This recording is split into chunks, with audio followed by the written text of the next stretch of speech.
70세가 넘으면 모든 게 달라집니다. 돈을 버는 게 아니라 돈이 나가는 시기가 되죠.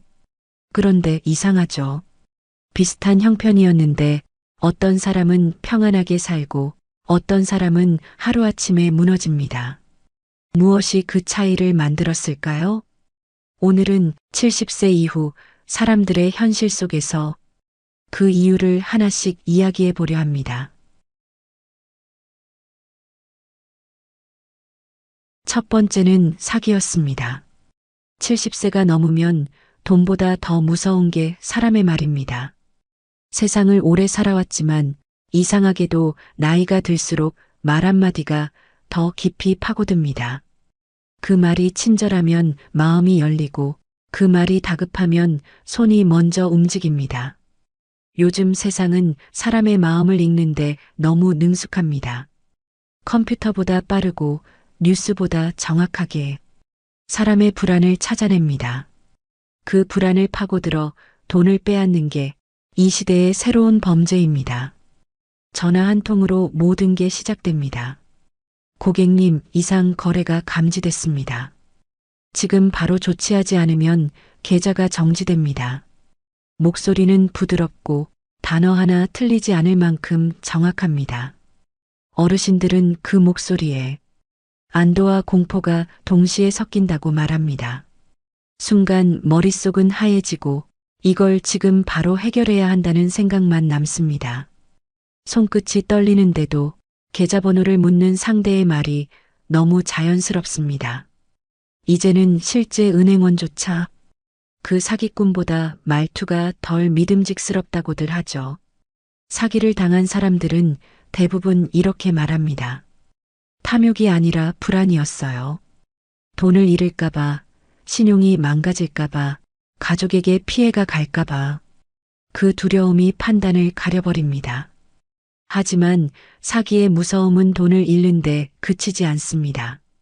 그 이후의 삶이 완전히 바뀌어 버립니다. 전화벨이 울리면 심장이 두근거리고 은행 창구 앞에서도 손이 떨립니다. 아무리 친절한 안내를 들어도 이번엔 진짜일까? 라는 의심이 먼저 듭니다. 노년의 사기 피해는 단순한 재산 손실이 아닙니다. 평생 쌓아온 세상에 대한 신뢰가 무너지는 일입니다. 그래서 돈보다 마음이 더 오래 상처로 남습니다. 이런 피해를 겪은 이들은 생활 습관부터 바꿉니다. 모르는 번호는 절대 받지 않고 계좌는 두 개로 나누어 한쪽은 이체 한도를 낮춥니다. 통장 대신 현금을 봉투에 나눠 넣어두고 돈의 흐름을 눈으로 확인하려 합니다. 그 작은 습관들은 단지 돈을 지키는 방법이 아니라 내 삶을 다시 통제하는 연습이기도 합니다. 사기를 당한 사람은 다시 세상을 배우는 셈입니다. 어떤 목소리를 믿어야 하고 어떤 말에 흔들리지 않아야 하는가.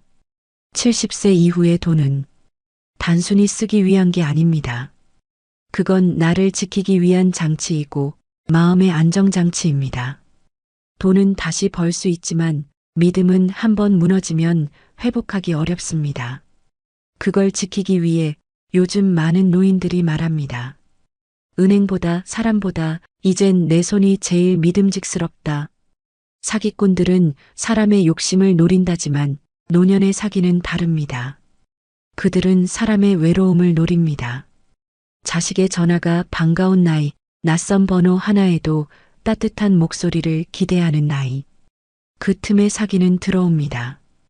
그래서 진짜 노후의 돈 관리란 금액을 불리는 게 아니라 마음을 다스리는 일입니다. 두려움에 흔들리지 않고 내가 지킬 수 있는 만큼만 움직이는 것. 그게 사기를 막는 첫걸음이자 내 노후를 지키는 마지막 방어선입니다. 두 번째는 자녀의 결혼입니다. 부모에게 결혼은 축복이자 부담입니다. 70세가 넘은 나이에 맞는 결혼은 기쁨보다 계산이 먼저 떠오르는 행사입니다. 요즘은 간소하게 한대요. 식장은 작은 데로 하고 밥만 하면 돼요. 자녀는 그렇게 말했지만 현실은 늘 그보다 훨씬 복잡했습니다. 식장 예약금, 예물, 예단, 드레스, 사진, 신혼여행. 작게 한다 해도 들어가는 돈은 크고 하객 수가 줄어도 체면은 남아야 했습니다. 그렇게 자잘한 돈들이 쌓이고 쌓여 어느새 1,000만 원이 훌쩍 넘었습니다.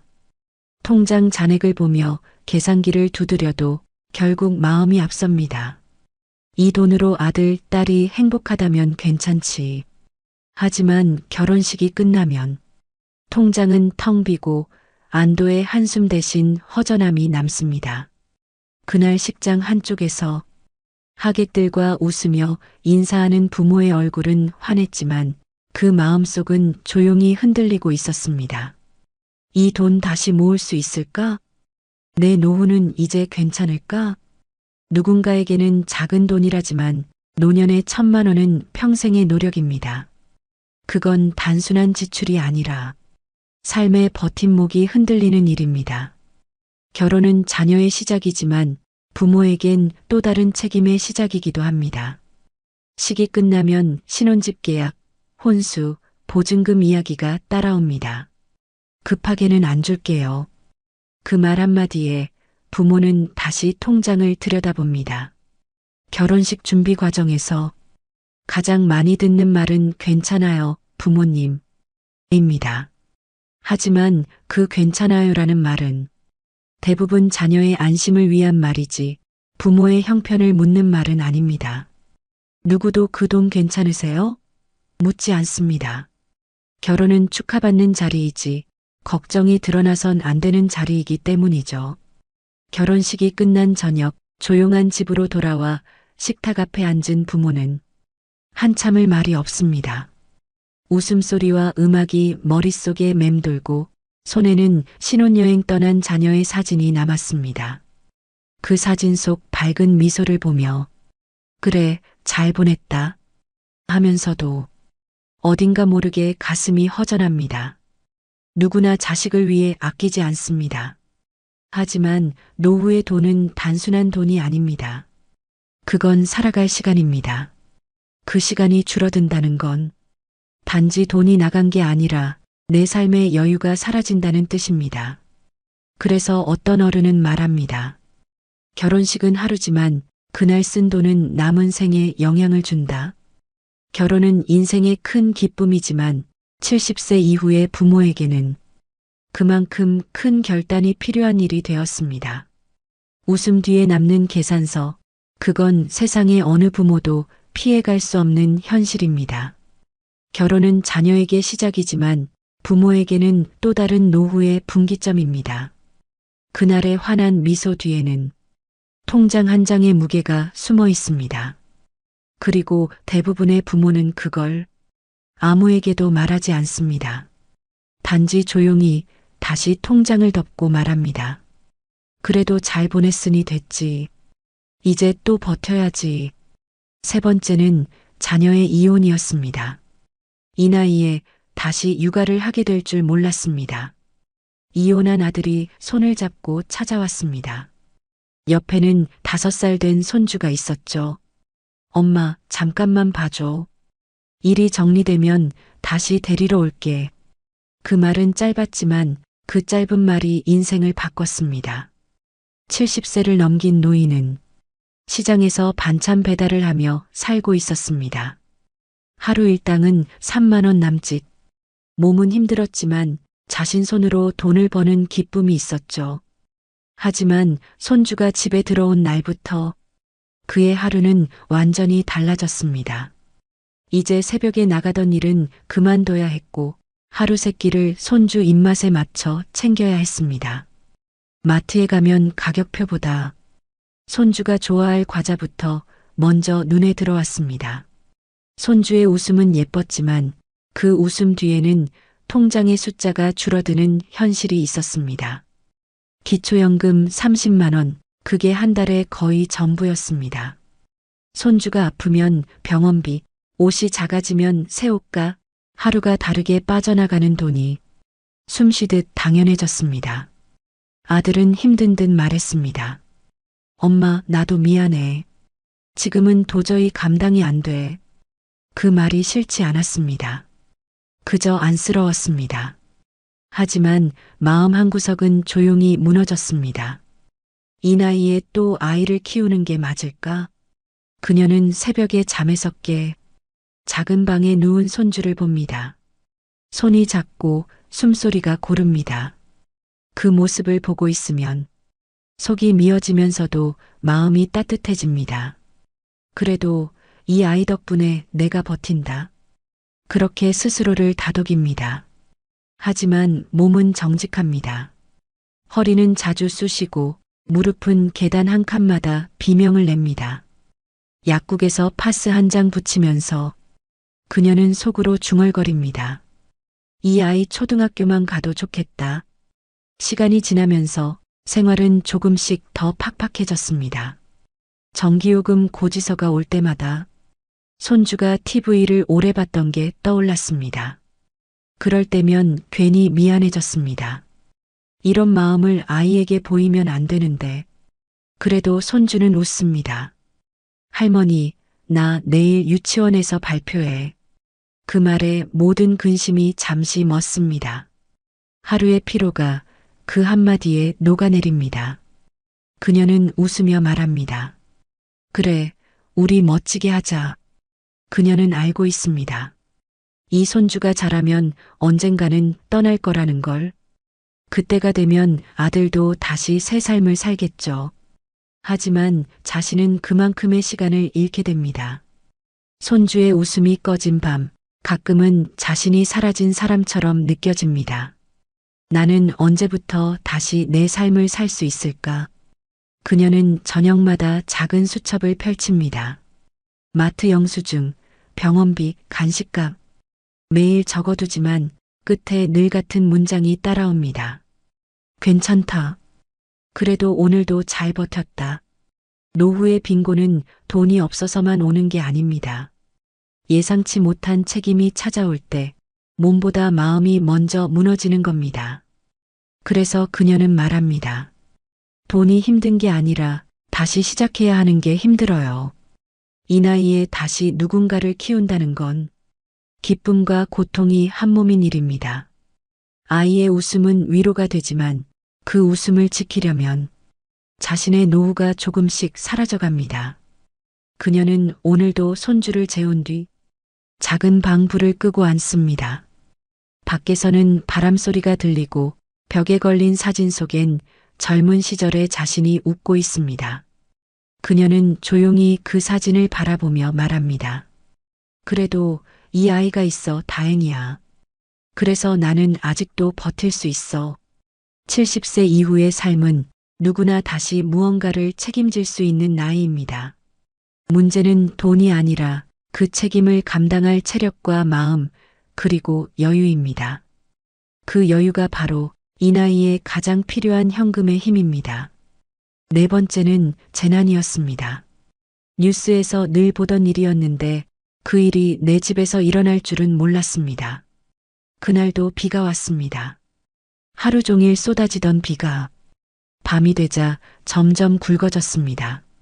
지하로 내려가는 계단에 물이 차오르기 시작했고 몇 분 뒤엔 신발장까지 잠겼습니다.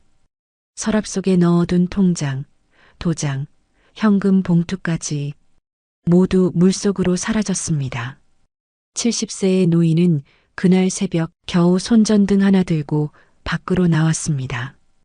발밑에선 진흙물이 흘러내리고 집은 이미 형체를 잃어가고 있었습니다. 평생 일하며 모은 것들이 눈앞에서 떠내려가는 걸 그저 멍하니 바라볼 수밖에 없었습니다. 아침이 되자 뉴스에 어디 침수 피해라는 자막이 떴습니다.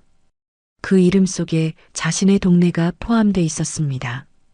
이웃 몇 명이 찾아와 말했습니다. 그래도 다치지 않으셔서 다행이에요. 그 말이 위로였지만 마음 한편은 허무했습니다. 그래, 몸은 멀쩡하지만 이제 어디로 가야 하지?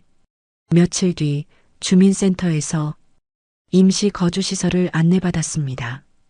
이불 한 채, 옷 몇 벌을 들고 들어갔지만 마음은 여전히 집에 남아 있었습니다. 내 평생 모은 게 이렇게 하루아침에 사라질 줄이야. 재난은 사람의 마음을 바꿉니다. 그전엔 통장에 찍힌 숫자를 보며 안심했지만 이제는 현금이라는 단어의 의미가 달라졌습니다. 급할 때 쓸 수 있는 돈, 손에 닿는 돈이 진짜 내 돈이라는 걸 그제야 알게 됐습니다. 보험이 있었더라면 어땠을까? 하지만 노년의 보험은 늘 늦습니다. 갱신 시기를 놓쳤고 보장 내용은 젊을 때와 달랐습니다. 보상금은 생각보다 적고 복구비는 턱없이 많았습니다. 지금은 임대 아파트에 살고 있습니다. 가구는 중고로 들여왔고 냉장고는 이웃이 쓰던 걸 물려줬습니다. 그래도 다시 밥을 해 먹고 불을 켤 수 있다는 사실이 감사했습니다. 하지만 여전히 불안은 남았습니다. 다음번엔 어떻게 하지? 이젠 진짜로 남은 돈이라도 지켜야겠다. 그 후 그는 현금을 세 부분으로 나누었습니다. 생활비, 비상금, 재난대비금. 세 번째 봉투엔 절대 손대지 말 것이라 적었습니다. 그 돈은 새로 가전 사는데도 손주의 선물에도 쓰지 않았습니다. 언제 또 닥칠지 모를 한 번의 밤을 위해 그저 그대로 두었습니다. 이웃들은 말했습니다. 노인네가 무슨 돈을 그렇게 숨겨? 그는 그저 웃었습니다. 숨기는 게 아니라 살아남으려는 거지. 그날 이후 그는 비소리가 들리면 먼저 창문을 닫습니다. 하수구를 살피고 전기 코드를 뽑고 가방 속엔 늘 손전등 하나를 넣어둡니다. 이제는 비가 무섭습니다. 비는 단지 자연이 아니라 삶의 균형을 무너뜨릴 수 있는 존재가 되었습니다. 사람들은 말합니다. 재난은 언젠가 지나간다. 하지만 그에게 재난은 아직도 현재 진행형입니다. 비 오는 날이면 젖은 집 냄새가 떠오르고 물 위에 떠내려가던 사진들이 생각납니다. 그럼에도 그는 살아갑니다. 빗소리가 창문을 때릴 때마다 그는 조용히 통장 잔액을 확인합니다. 지금 있는 이 돈으로 다시 한번 버틸 수 있을까? 그에게 현금은 단순한 돈이 아닙니다. 그건 살아남을 힘입니다. 누군가는 예금을 자산이라 부르지만 그에겐 비상금이 생명줄이었습니다. 그 돈이 있어야 밥을 먹고 이불을 사고 다시 삶을 시작할 수 있었습니다. 홍수는 그에게서 많은 걸 빼앗아갔지만 한 가지를 남겨줬습니다. 돈의 진짜 의미. 그건 여유가 아니라 생존입니다. 그리고 그는 오늘도 말합니다. 이젠 통장보다 내 손에 쥔 현금이 더 믿음직하다. 언제 세상이 다시 흔들릴지 모르니까. 다섯 번째는 마지막 순간의 이야기입니다. 사람은 누구나 언젠가 떠납니다. 하지만 준비된 사람과 그렇지 않은 사람의 마지막은 놀라울 만큼 다릅니다. 70세를 넘기면 몸이 먼저 변합니다. 혈압약, 당뇨약, 통증약이 식탁 위에 자리 잡고 병원은 일상이 됩니다. 하루 두세 번 약을 챙겨 먹는 게 이제는 자연스러운 습관이 되죠. 병원비는 생각보다 빠르게 늘어납니다. 보험이 있어도 본인 부담금이 적지 않고 입원이라도 하면 하루 20만 원이 훌쩍 넘어갑니다. 간병인을 부르면 하루 10만 원, 한 달이면 300만 원이 넘습니다. 요양병원에 들어가면 월 200만 원대, 좋은 곳은 400만 원을 요구합니다. 그 돈은 대부분 자식이 준다고 믿지만 현실은 다릅니다. 자식도 자기 생활이 있고 손주 학원비에 대출까지 떠안은 세대입니다. 부모의 병원비를 오래 책임질 여력은 그리 많지 않습니다. 그래서 노인들은 말합니다. 나는 내 병원비만큼은 내 손으로 준비해야지. 그 말 속엔 체념이 아닌 다짐이 담겨 있습니다. 병이 깊어지면 돈은 생각보다 빠르게 사라집니다. 요양비, 약가, 간병비, 한 달, 두 달이 지나면 평생 모은 돈이 눈 녹듯 줄어듭니다. 그렇게 아껴온 통장이 마지막엔 장례를 위한 비용이 됩니다. 평균 장례비는 1천만 원 안팎, 화장장 예약, 납골당 안치비, 음식값, 부의금 정산. 요즘엔 카드도 안 받는 곳이 많고 모두 현금으로 처리해야 합니다. 남은 가족은 말합니다. 그래도 어머니가 미리 준비해 두셔서 다행이에요. 그 말은 슬프면서도 고맙습니다. 남겨진 돈이 눈물 닦는 수건이 되는 순간이죠. 어떤 노인은 자신의 장례비를 봉투에 따로 넣어둡니다. 마지막 비용이라고 적힌 하얀 봉투. 누가 보면 섬뜩하다고 하지만 그건 그 사람의 마지막 존엄입니다. 자식에게 부담을 주지 않겠다는 조용한 사랑의 형태이기도 합니다. 사람은 떠날 때 물건보다 정리된 마음을 남겨야 한다고 합니다. 하지만 현실은 마음보다 돈이 먼저입니다. 돈이 없으면 마음을 나눌 시간도 여유도 사라집니다. 그래서 어른들은 말합니다. 돈이 행복을 사주진 않지만 불행을 막아주긴 하더라.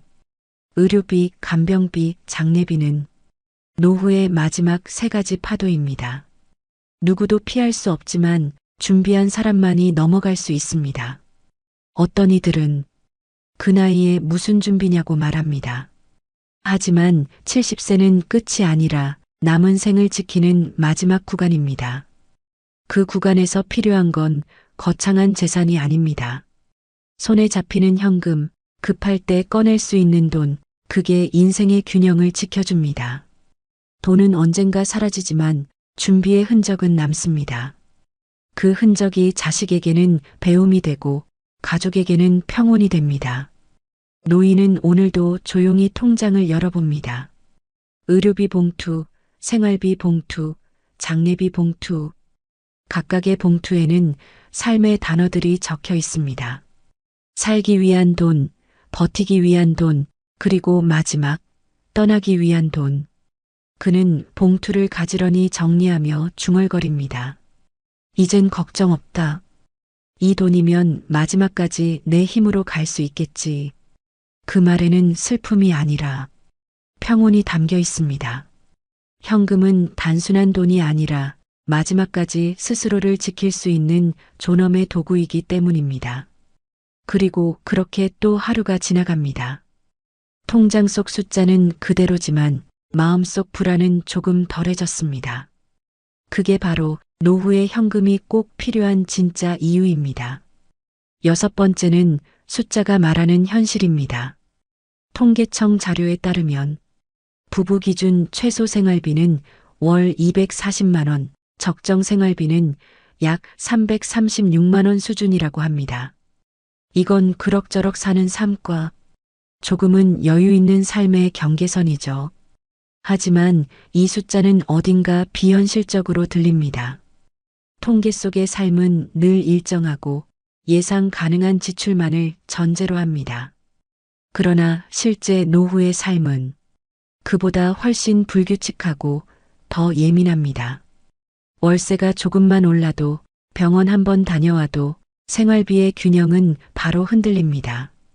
전기요금과 난방비는 해마다 달라지고 식료품 가격은 계절마다 변합니다. 오늘은 버틸만 했지만 내일은 불안해지는 게 노후의 일상입니다. 통계가 말하는 240만 원은 살아만 가는 비용입니다. 그 안에는 병원비도 손주에게 건네는 용돈도 갑작스러운 고장 수리비도 들어있지 않습니다. 즉, 현실은 언제나 숫자보다 큽니다. 노인들이 가장 자주 하는 말이 있습니다. 이번 달은 괜찮았는데 다음 달이 걱정이야. 이건 단순한 푸념이 아닙니다. 그만큼 돈의 흐름이 일정하지 않다는 뜻입니다.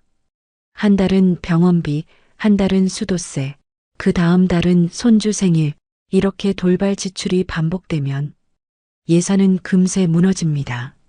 실제 통계에서도 60대 이상 가구의 3가구 중 1가구는 적자를 본다는 결과가 있습니다. 즉, 연금과 근로소득을 합쳐도 지출을 다 감당하지 못한다는 뜻이죠. 그래서 현금이 필요합니다. 예금이 아니라 급할 때 꺼낼 수 있는 실제 돈 말입니다. 통장은 마음의 거울입니다. 잔액이 안정적으로 유지될 때 사람은 마음이 편해집니다. 하지만 숫자가 줄어들면 마음의 여유도 함께 사라집니다. 그때부터는 돈의 크기보다 돈이 언제 빠져나갈까가 더 큰 두려움이 됩니다. 노후에 돈은 많고 적음이 문제가 아닙니다. 흐름이 멈추는 순간 삶의 리듬이 무너집니다. 그래서 노인들에게 필요한 건 돈을 더 버는 법이 아니라 돈을 오래 지키는 법입니다. 현금은 그 흐름의 완충제입니다. 연금이 며칠 늦게 들어와도 예상치 못한 병원비가 생겨도 지갑 속 현금이 있으면 당황하지 않습니다. 그 돈은 마음을 진정시키고 상황을 정리할 여유를 줍니다. 어떤 노인은 말합니다.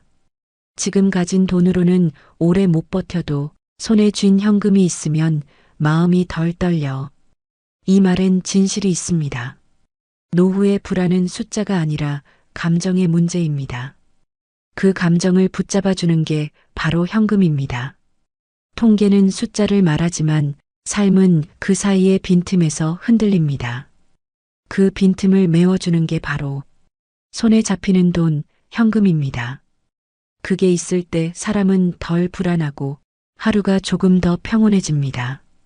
그래서 노후의 돈은 단순히 자산이 아닙니다. 그건 마음의 약이고 내일을 견디게 하는 진통제입니다.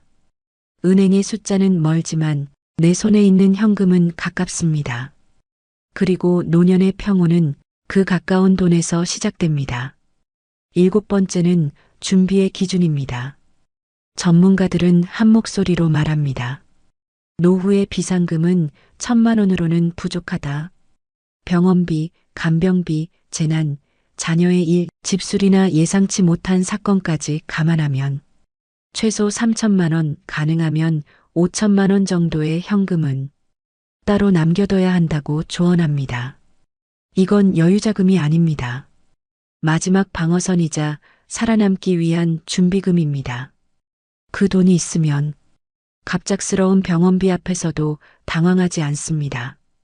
지붕이 새거나 수도가 터져도 누군가에게 빌리지 않아도 됩니다. 그게 노후의 진짜 자립입니다. 전문가들은 말합니다. 노후의 돈은 불어난 자산보다 당장 꺼낼 수 있는 현금이 중요하다. 연금은 매달 들어오지만 그 돈이 필요할 때 곧바로 나오지는 않습니다. 서류 절차, 송금 날짜, 가족 간 상해. 그 사이의 공백이 노년에게는 긴 불안으로 남습니다. 한 할머니는 말했습니다. 보험은 드러났지만 병원비는 당장 내야 하잖아요. 그때 필요한 게 현금이에요. 이 말이 바로 노후의 핵심입니다. 돈이 아니라 즉시성, 그게 사람을 살립니다. 비상금이 있는 사람은 위기 앞에서도 다릅니다. 예상치 못한 상황이 닥쳐도 판단이 차분합니다. 이 돈으로 당분간 버틸 수 있다는 확신이 사람의 표정을 바꾸고 목소리를 안정시킵니다. 그 한 줄기의 여유가 삶을 지탱하는 에너지입니다. 이 돈은 누군가에게 보여주기 위한 게 아닙니다. 은행도 가족도 모르는 나만의 돈. 그건 노인의 자존심이자 마지막 자립입니다. 누구에게 손 벌리지 않아도 된다는 안도감. 그게 바로 비상금의 진짜 의미입니다. 어떤 이들은 말합니다. 그 나이에 무슨 돈을 모아? 하지만 중요한 건 금액이 아닙니다. 조금이라도 준비하려는 마음, 그 마음이 인생의 격을 바꿉니다. 3,000만 원이든 500만 원이든 그 돈은 불안한 순간을 견디게 하는 시간입니다. 실제로 재무 전문가들은 말합니다. 노년기의 돈은 소비가 아니라 존엄의 도구다. 돈이 있으면 더 오래, 조금 더 편하게, 마지막까지 내 뜻대로 살 수 있습니다. 병원에서 선택할 수 있고 약을 미루지 않아도 됩니다. 결국 현금은 선택의 자유를 지키는 수단입니다. 비상금은 미래의 보험이자 현재의 평온을 지키는 장치입니다. 그 돈이 있으면 사람은 덜 흔들립니다. 마음이 단단해지고 삶의 리듬이 일정해집니다. 그게 바로 나이 들어 필요한 진짜 안정감입니다. 누군가는 비상금을 남는 돈이라 부르지만 사실 그것은 살아갈 돈입니다. 그 돈이 있으면 뜻밖의 병원비에도 자녀의 부탁에도 무너지지 않습니다. 돈이 아니라 마음이 버팁니다. 그래서 전문가들은 말합니다. 노후에 필요한 건 재산이 아니라 현금입니다. 재산은 시간에 묶이지만 현금은 마음을 자유롭게 합니다. 그 자유가 곧 존엄이고 그 존엄이 노후의 품격입니다. 비상금은 사치가 아닙니다. 그건 스스로를 지키기 위한 최소한의 방패입니다. 그리고 그 방패를 쥐고 있는 사람만이 70세 이후의 세상에서 조금 더 단단하게, 조금 더 평온하게 살아갈 수 있습니다. 8번째는 마지막 정리입니다. 70세 이후의 인생은 돈의 액수보다 돈의 흐름이 더 중요합니다. 매달 얼마를 버느냐보다 급할 때 바로 꺼낼 수 있는 돈이 있느냐가 노후를 지켜줍니다. 노인은 말합니다. 돈이 많을 땐 몰랐는데 이제는 10만 원이 얼마나 큰 돈인지 알아요. 그 말에는 단순한 체념이 아니라 삶의 진실이 담겨 있습니다. 노후의 돈은 크지 않아도 됩니다. 다만 그 돈이 지금 나를 살게 하는 힘이면 됩니다. 현금은 단순히 물건을 사는 수단이 아니라 삶의 선택지를 넓히는 도구입니다. 병원에서 조금 더 나은 치료를 선택할 수 있고 고장난 가전을 바로 고칠 수 있으며 손주 생일에 작은 선물을 살 수 있습니다. 이런 즉시 쓸 수 있는 여유가 삶의 품격을 결정합니다. 사람들은 말합니다. 나중에 필요할 때 쓰면 되지. 하지만 노후의 위기는 대부분 갑자기 옵니다. 몸이 아프고 집이 새고 가족의 일이 터지고 그때 돈은 기다려주지 않습니다. 그래서 준비된 현금이 필요합니다. 어떤 어르신은 이런 말을 남겼습니다. 나는 평생 돈에 쫓겨 살았지만 이제는 내 손에 돈이 있으면 세상이 덜 무섭더라. 그 말이 노후의 본질을 가장 잘 설명합니다. 돈은 단지 생활의 도구가 아니라 세상을 견디게 하는 마음의 중심입니다. 비상금은 사치가 아닙니다. 그건 내가 나를 지키는 최소한의 힘입니다. 누군가에게 손 내밀지 않아도 되는 자존심, 그 자존심이야말로 노후의 가장 큰 재산입니다. 그래서 70세 이후의 삶은 벌기보다 지키기가 중요합니다. 돈을 벌던 시기가 아니라 돈을 오래 머물게 하는 시기입니다. 그 핵심이 바로 현금입니다. 예금은 이자를 주지만 현금은 평온을 줍니다. 손에 쥔 지폐 몇 장이 은행 숫자보다 더 따뜻합니다. 왜냐면 그 돈은 언제든 쓸 수 있는 내 힘이기 때문입니다. 후회하지 않으려면 이만큼은 꼭 현금으로 남겨두세요. 3천만 원이든 5천만 원이든 그건 단순한 금액이 아니라 내 삶의 균형을 지키는 최소한의 무게입니다. 그 돈이 있으면 예상치 못한 날씨에도 갑작스러운 병원비에도 마음이 덜 흔들립니다. 돈이 불안의 이유가 아니라 안정의 근거가 됩니다. 노년의 평온은 거창한 부자에게 오지 않습니다. 한 달 생활비를 조용히 맞추고 비상금 봉투를 꼭 쥐고 사는 사람에게 옵니다. 오늘 하루가 평범하더라도 그 평범함을 지켜주는 건 바로 당신 손에 쥔 그 돈입니다. 그래서 마지막으로 이 말을 남깁니다.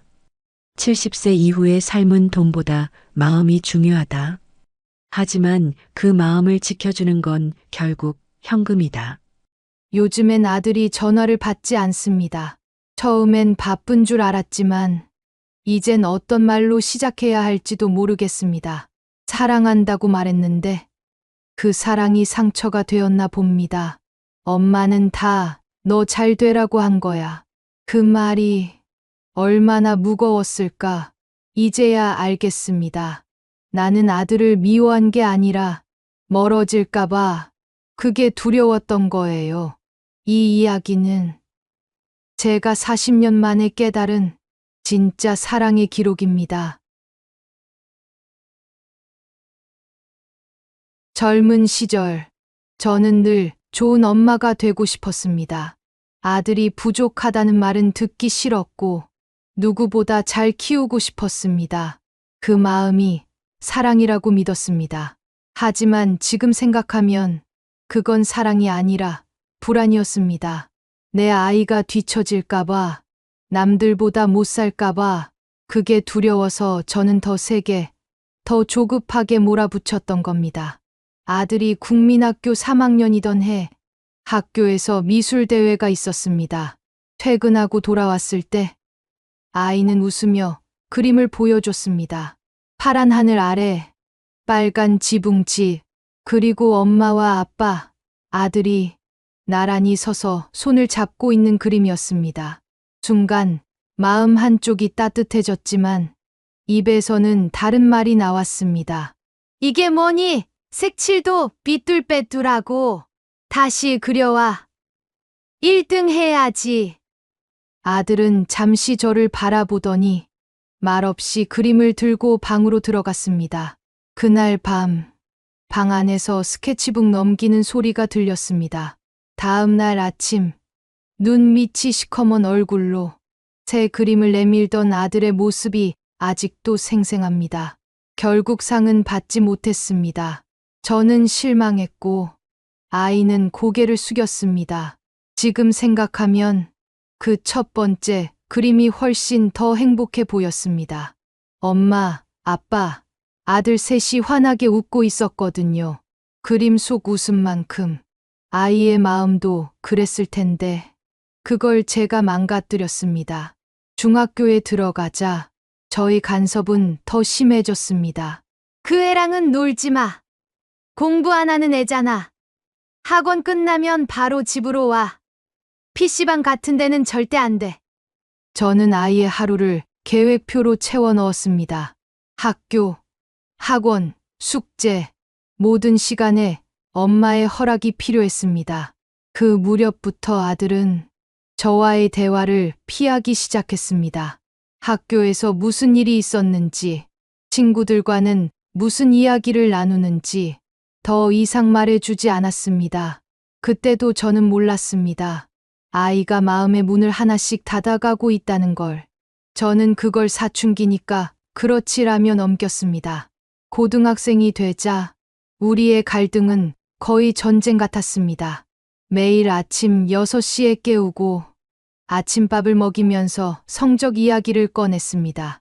학교 끝나면 바로 학원, 학원 끝나면 문제집, 친구 전화가 오면 저는 끊었습니다.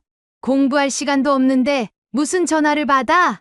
아들은 방문을 쾅 닫고 들어가 밤늦게까지 불을 끄지 않았습니다. 가끔 크게 소리치며 싸우기도 했습니다. 엄마 왜 이래요? 제 인생이잖아요. 그럴 때마다 저는 되받아쳤습니다. 엄마는 다 너 잘 되라고 하는 거야. 나중에 크면 할 거야. 엄마 마음을. 그 말이 얼마나 무거웠는지, 그 표정이 얼마나 아팠는지 그땐 정말 몰랐습니다. 대학 전공도 제 뜻대로 정했습니다. 아들은 음악을 하고 싶어 했습니다. 기타를 치며 노래를 만들던 아이였어요. 그때 저는 웃으며 말했습니다. 그런 걸로 어떻게 먹고 살아? 경영학과. 그게 안정적이야. 아들은 방으로 들어가 며칠을 울었습니다. 그 울음소리를 들으면서도 저는 마음을 바꾸지 않았습니다. 결국 아들은 제 뜻대로 경영학과에 갔습니다. 입학식 날 캠퍼스 앞에서 사진을 찍으며 저는 속으로 생각했습니다. 이제 됐다. 우리 아들은 성공할 거야. 하지만 그날 이후 아들은 점점 더 멀어졌습니다. 전화는 줄었고 명절에도 집에 오는 횟수가 줄었습니다. 같이 있어도 대화는 없었습니다. 이제 돌이켜보면 그건 사랑이 아니었습니다. 아이의 인생이 아니라 제 욕심이었습니다. 나는 내 불안을 달래기 위해 아이의 인생을 통제했습니다. 엄마니까라는 이유로 그 모든 걸 정당화했습니다. 아들이 원하는 게 뭔지, 무엇을 좋아하는지, 어떤 사람이 되고 싶은지 한 번도 진심으로 물어본 적이 없었습니다. 요즘은 가끔 생각합니다. 그때 그 첫 번째 그림을 칭찬해 줬더라면 어땠을까? 우와, 우리 아들 그림 참 예쁘다. 엄마는 이게 제일 좋은데 그 한마디만 해줬더라면 그때 음악 하고 싶다는 아들에게 한번 해봐. 엄마가 응원할게. 라고 말했다면 어땠을까? 지금 우리 사이는 조금은 달라졌을까요?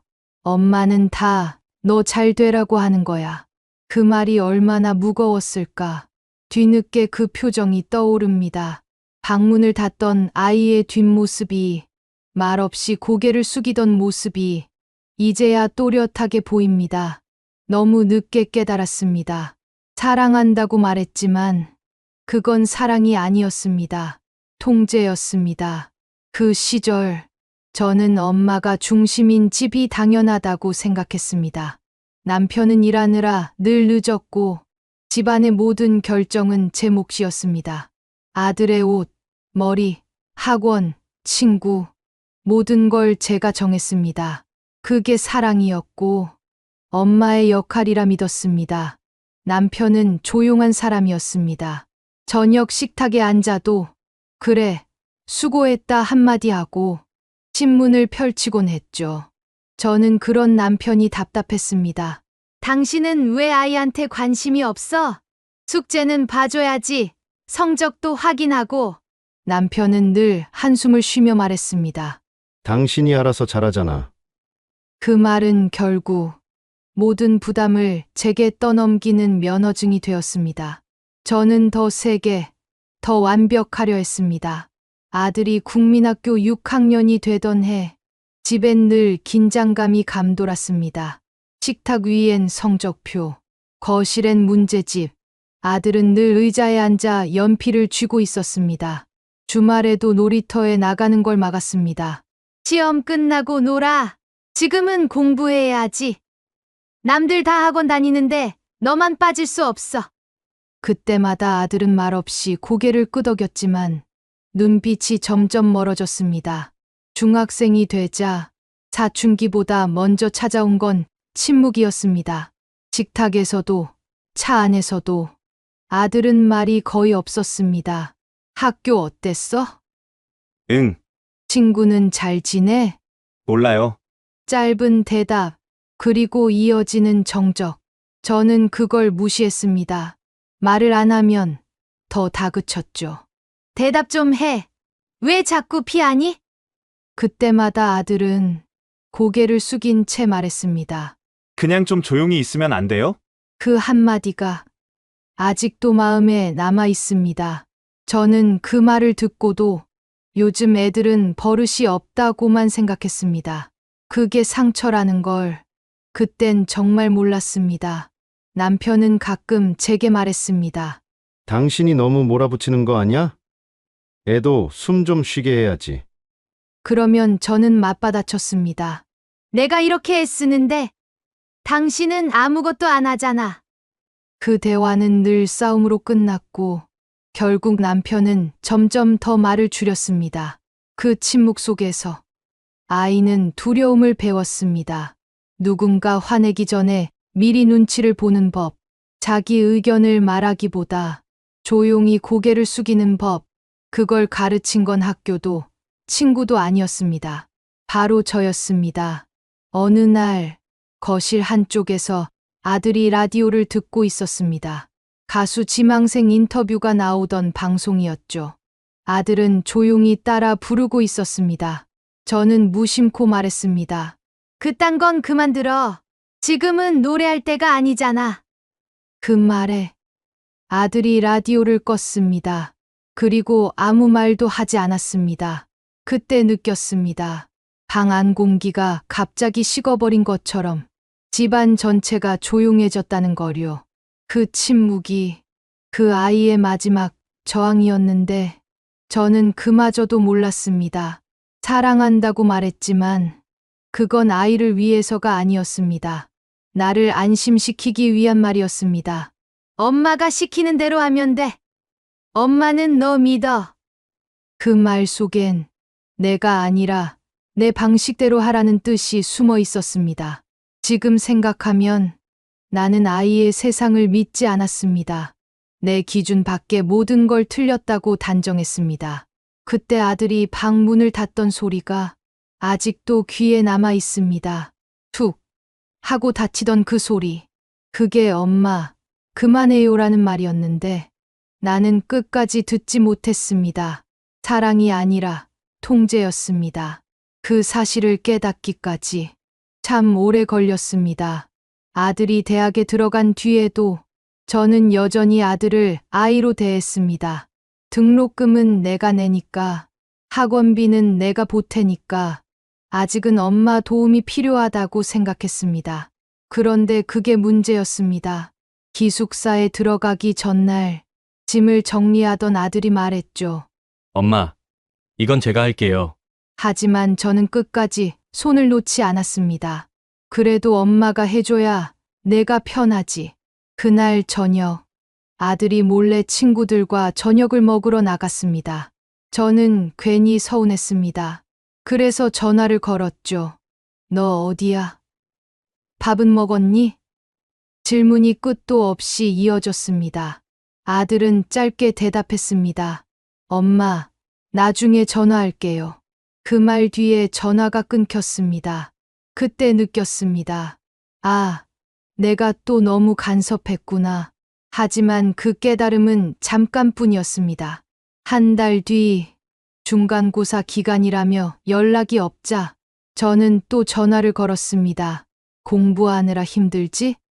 밤에는 라면 먹지 마, 속 버려. 그 말이 나오는 순간 아들이 한숨을 쉬며 말했습니다. 엄마, 저 이제 20살이에요. 그 한마디가 낯설게 들렸습니다. 20살. 그래, 이젠 어른이지. 하지만 제 입에서는 또 이런 말이 나왔습니다. 그래도 엄마는 걱정돼서 그러는 거야. 걱정이라는 말은 늘 그랬습니다. 내가 통제할 때마다 그걸 감싸주는 변명 같은 단어였죠. 아들은 점점 더 집에 오지 않았습니다.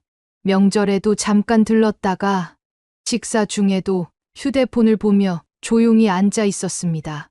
그 침묵이 서운해서 저는 또 잔소리를 늘어놨습니다. 휴대폰 좀 내려놔. 가족끼리 밥 먹는데 무례하잖아. 그때 아들이 고개를 들더니 차분하게 말했습니다. 제가 아직도 어린애인 줄 아세요? 이제 그만 좀 하세요. 순간 심장이 덜컥 내려앉는 기분이었습니다. 목이 뜨거워지고 무슨 말을 해야 할지 몰랐습니다. 그저 허공만 바라봤습니다. 아들은 자리에서 일어나 식탁 위에 놓인 그릇을 치우고 방으로 들어갔습니다. 문 닫히는 소리가 유난히 크게 들렸습니다. 그날 밤, 방 안에서 혼자 앉아 생각했습니다. 내가 정말 걱정해서 그랬던 걸까? 아니면 내가 없으면 아이가 흔들릴까봐 내 불안 때문에 그랬던 걸까? 언제부터였을까? 아이의 문제를 내 문제처럼 느끼게 된 게, 아니, 어쩌면 아이를 나의 연장선이라 생각했을지도 모릅니다. 그 아이가 잘 되면 나도 잘 산 것 같았고, 그 아이가 힘들면 내 탓 같았습니다. 그래서 더 간섭했습니다. 그래서 더 지시했습니다. 그렇게 하면 안 돼. 그건 위험해. 엄마 말 들어. 그 말들이 다 사랑이라 믿었는데 이제 와 생각하니 그건 아이의 인생을 관리하려는 욕심이었습니다. 그날 밤 아들이 제게 한 그 한마디가 계속 머릿속을 맴돌았습니다. 제가 아직도 어린애인 줄 아세요? 그 말이 마치 거울 같았습니다. 그 속엔 제 모습이 그대로 비쳤습니다. 아이의 성장보다 내 불안을 먼저 본 엄마, 사랑보다 통제를 앞세운 엄마, 그게 바로 저였습니다. 그날 이후로 아들과의 통화는 더 줄었고 문자도 거의 오지 않았습니다. 휴대폰이 울리지 않는 밤, 저는 조용히 앉아 있었습니다. 그리고 비로소 깨달았습니다. 아이는 자랐는데 나는 아직 그대로였다는 걸.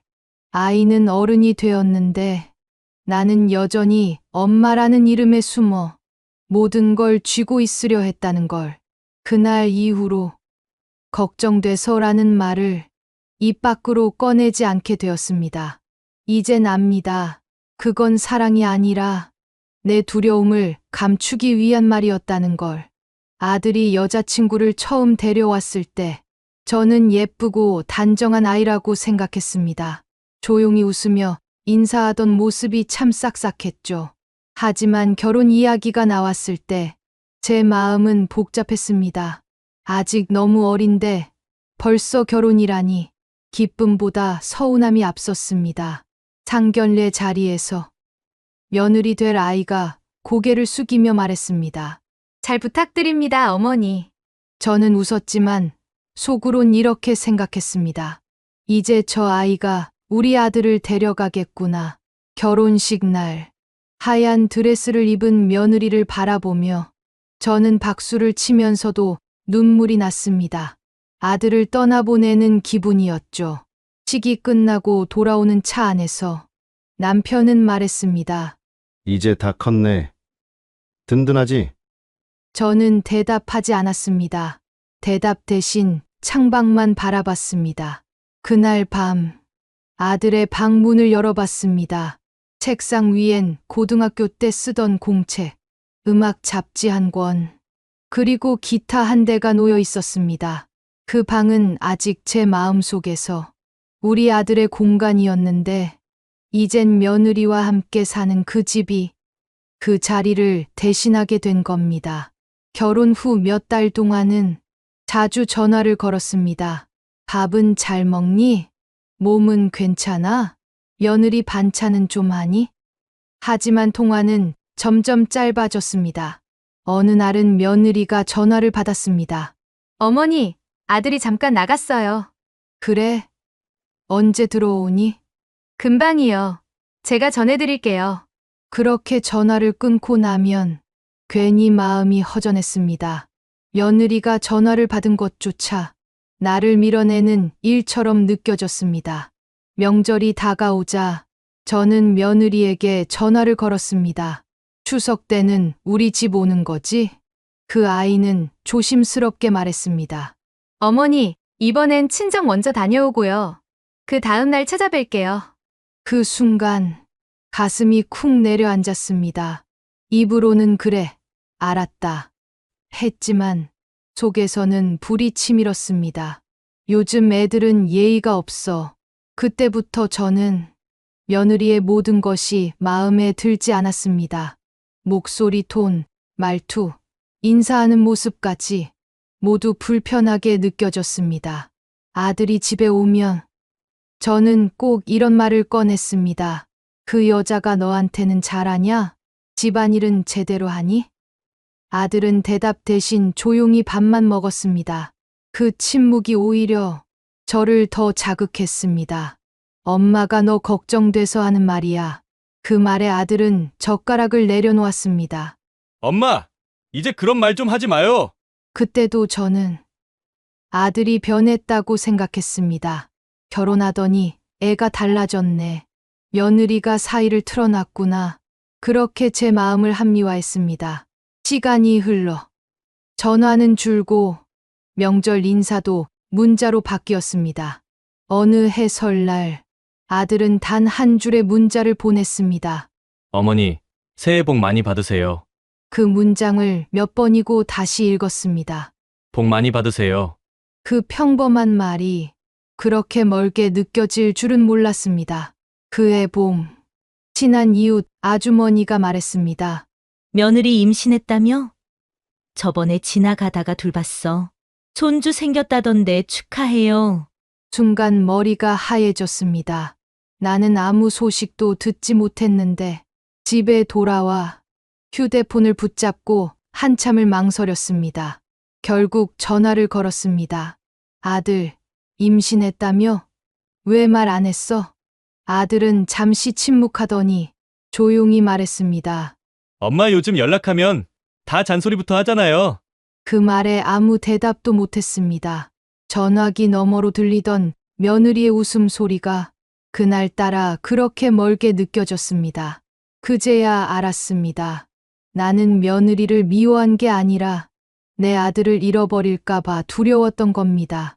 그 여자가 우리 아들을 빼앗았어. 그 말은 진심이 아니었습니다. 사실은 이렇게 말하고 싶었던 거죠.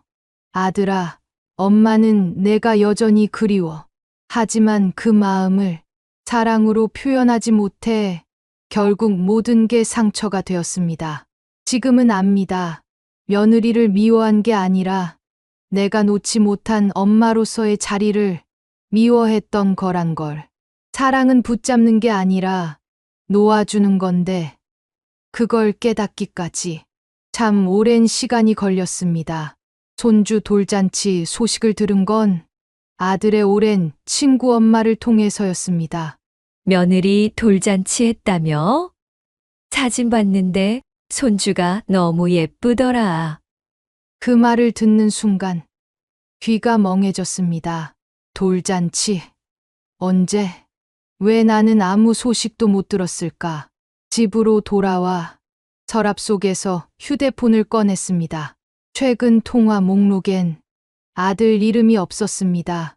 마지막 통화 날짜가 거의 반년 전이었습니다. 손이 떨리더군요. 그래도 혹시나 싶어 아들 프로필 사진을 열어봤습니다. 그곳엔 돌잔치 사진이 올려져 있었습니다.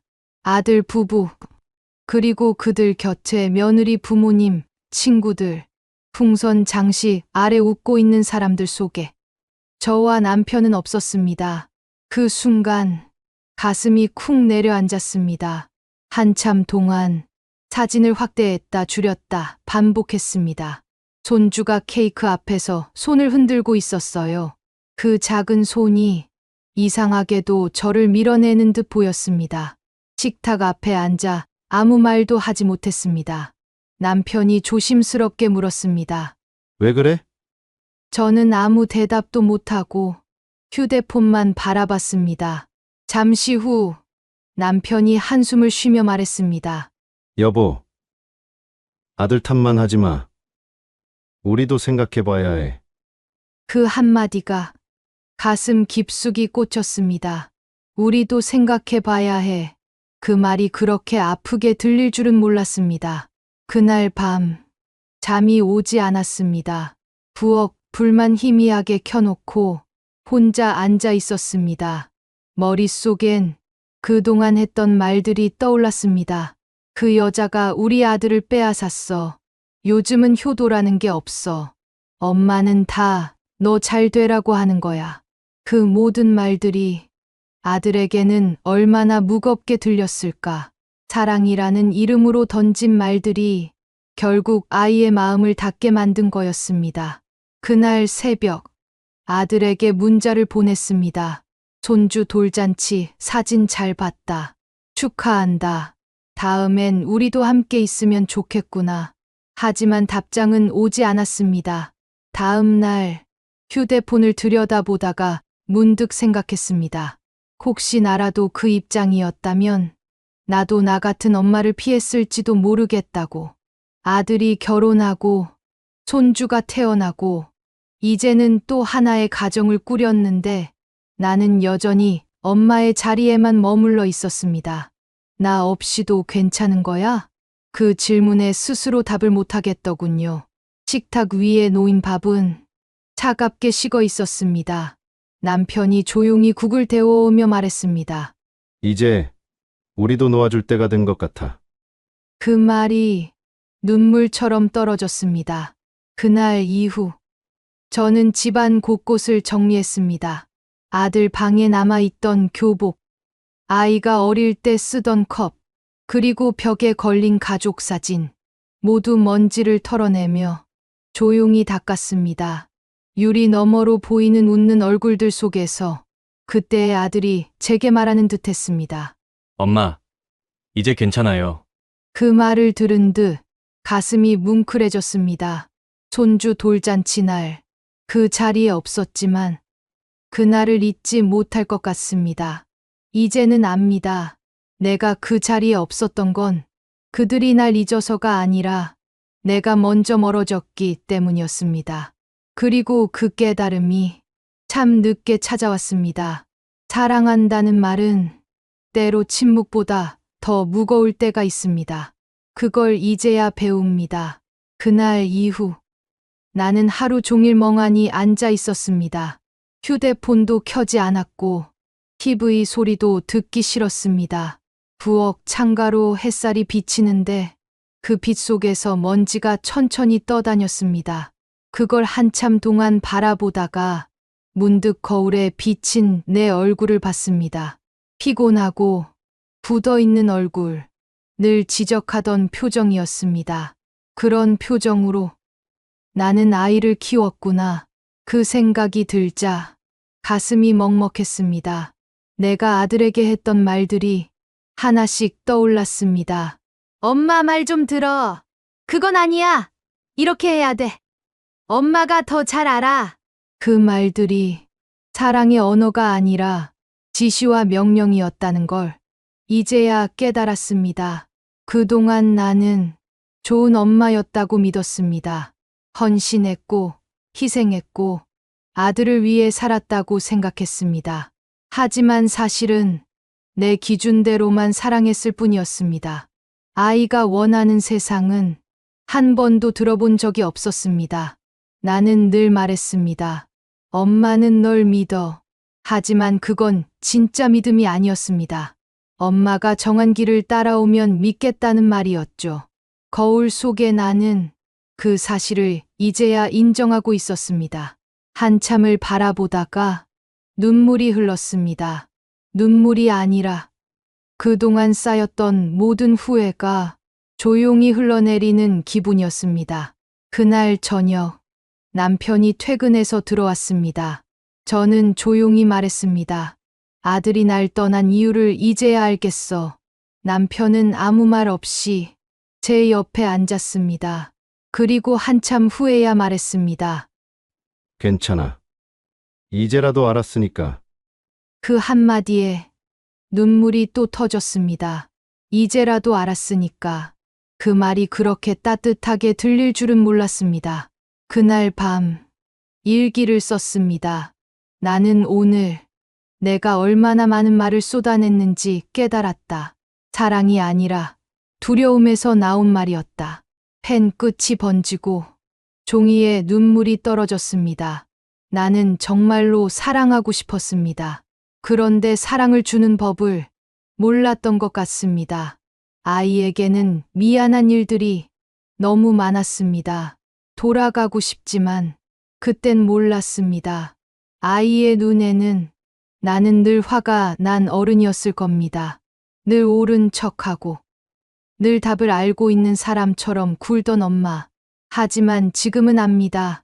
그 모든 옳음이 아들에게는 두려움이었다는 걸 이제라도 인정합니다. 나는 틀렸습니다. 아이를 위한 인생이 아니라 엄마로서의 자존심을 지키느라 사랑을 잃었습니다. 그리고 그 사실을 이제야 똑바로 볼 수 있게 되었습니다. 거울 속에 주름진 얼굴이 이상하게 낯설지 않았습니다. 그 속에 젊은 날의 나, 그리고 상처받은 아들이 함께 서 있는 것 같았습니다. 나는 조용히 속삭였습니다. 엄마가 이제야 알아. 너를 사랑했지만 그 방법이 틀렸다는 걸. 그제서야 거울 속의 표정이 조금은 부드러워졌습니다. 내가 바뀌어야 세상이 조금 달라질지도 모른다는 생각이 그날 처음으로 들었습니다. 그날 이후 나는 매일 아들의 번호를 눌렀다, 지웠다를 반복했습니다. 통화 버튼을 누르기 전마다 가슴이 쿵쾅거렸습니다. 혹시 또 내가 상처 주는 말을 하진 않을까? 그 생각이 나를 멈추게 했습니다. 그러던 어느 날 책상 위에 놓인 편지지를 꺼냈습니다. 오래전 아들이 국민학교 때 썼던 학용품 상자 속에서 색이 바랜 봉투가 하나 나왔습니다. 그 안에 적힌 글귀 엄마 사랑해요. 그 한 줄이 마음을 울렸습니다. 나는 펜을 들었습니다. 손이 떨렸습니다. 어디서부터 잘못됐을까? 어떻게 써야 할까? 수십 번을 망설이다가 천천히 첫 문장을 적었습니다. 아들아, 엄마는 늘 너를 사랑했단다. 하지만 방법이 틀렸던 것 같구나. 글자를 쓰면서 눈물이 번졌습니다. 글씨가 번져 몇 번이나 다시 썼습니다. 엄마는 내가 힘들다고 말할 때 그 마음을 들어주지 못했어. 늘 내가 부족하다고만 생각했단다. 정작 부족했던 건 엄마였어. 한 줄, 한 줄 쓸 때마다 가슴이 시렸습니다. 마치 오래된 상처를 직접 손으로 꿰매는 기분이었습니다. 나는 거짓말 한마디도 하고 싶지 않았습니다. 그동안 얼마나 억지로 괜찮은 척을 했는지 이제는 다 내려놓고 싶었습니다. 편지를 다 쓰고 봉투를 닫을 때 손끝이 이상하게 따뜻했습니다. 이 편지라도 닿았으면 좋겠다. 편지를 보내기 전 한참을 고민했습니다. 직접 주소를 쓰려다 괜히 또 부담을 줄까봐 서랍에 넣어두었습니다. 하지만 이상하게도 그날 밤 마음이 조금 가벼워졌습니다. 남편이 묻더군요. 무슨 일 있어? 편지를 썼어. 보냈어? 아니, 그냥 써봤어. 남편은 미소를 지었습니다. 그래도 썼잖아. 그게 시작이야. 그 말이 오래 남았습니다. 그래도 썼잖아. 누군가를 용서하는 일보다 먼저 내 자신을 용서하는 게 더 어려웠던 것 같습니다. 그날 이후로 나는 매일 편지를 조금씩 더 썼습니다. 어릴 적 기억, 함께 웃던 날, 첫 그림을 들고 오던 아이의 표정, 그 모든 순간을 떠올리며 조용히 기록했습니다. 언젠가 이 편지들을 한꺼번에 전해줄 날이 오길 바랐습니다. 아들이 읽지 않아도 괜찮았습니다. 그 마음이 어디엔가 닿는다면 그걸로 충분하다고 생각했습니다. 밤이 깊어지면 책상 위 조명을 켜고 또 한 장의 종이를 펼쳤습니다. 글씨는 여전히 삐뚤빼뚤했지만 그 속에는 후회가 아닌 진심이 담겨 있었습니다. 엄마는 지금도 너를 사랑해. 하지만 이번엔 다르게 조용히 멀리서 응원할게. 그 문장을 쓰고 나니 가슴이 조금 덜 아팠습니다. 그리고 깨달았습니다. 사랑은 말로 증명하는 게 아니라 다시 손을 내미는 용기로 보여주는 거라는 걸. 그날 이후 나는 매일 작은 종이에 한 줄씩 적습니다. 오늘은 잘 있었니? 엄마는 내가 행복하길 바란다. 그 편지들이 쌓여 한 상자 가득해졌습니다. 언젠가 그 상자를 들고 아들 문 앞에 조용히 둘 겁니다. 그날이 오면 그 아이도 알겠죠. 엄마가 드디어 말보다 진심을 배웠다는 걸. 편지를 쓰고 난 뒤 마음 한켠이 조금 가벼워졌습니다. 무언가를 보냈다기보다 그동안 붙잡고 있던 말을 조용히 내려놓은 느낌이었습니다. 그날 이후로 나는 매일 작은 시도를 하고 있습니다. 아침에 일어나면 먼저 창문을 엽니다. 예전에는 햇살이 거슬려 바로 커튼을 닫곤 했는데 요즘은 그 빛이 고맙습니다. 휴대폰을 켜면 아들 이름이 저장된 연락처가 눈에 들어옵니다. 이젠 두렵지 않습니다. 그저 조용히 문자를 보냅니다. 밥은 먹었니? 요즘은 조금 따뜻하더라. 건강하자. 아들아. 답장은 없습니다. 그래도 괜찮습니다. 이젠 기다림이 아프지 않습니다. 그저 하루에 한 번 그 아이를 향한 마음을 보내는 일로 하루가 시작됩니다. 남편은 그런 나를 보며 웃습니다. 오늘도 문자 보냈어? 응, 답은 왔어? 아니. 그래도 괜찮아. 남편은 고개를 끄덕였습니다. 그 대화 하나로도 충분했습니다. 점점 나는 알게 되었습니다.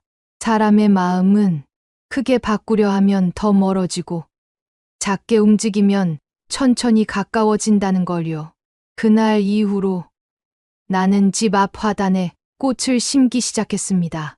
봄에는 펜지, 여름에는 봉선화, 가을엔 국화를 심었습니다.